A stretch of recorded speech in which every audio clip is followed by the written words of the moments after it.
DJ Durga Nishad.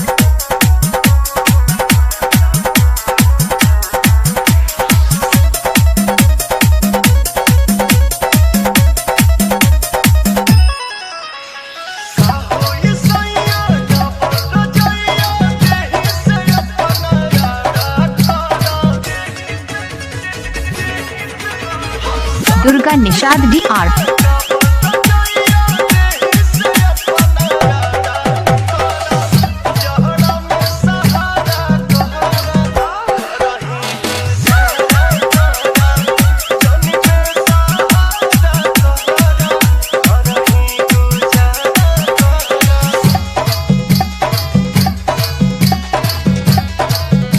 DJ Durga Nishad. आपका घर कहाँ है? गांव बामनतारा, जिला फतेहपुर।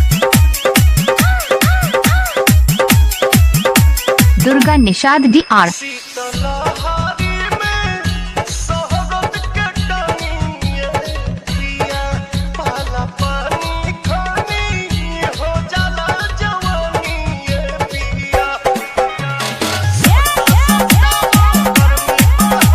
डीजे दुर्गा निषाद।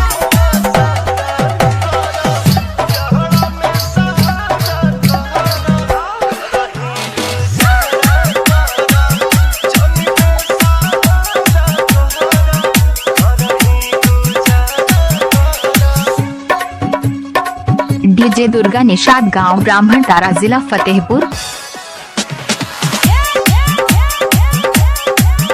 दुर्गा निषाद DR।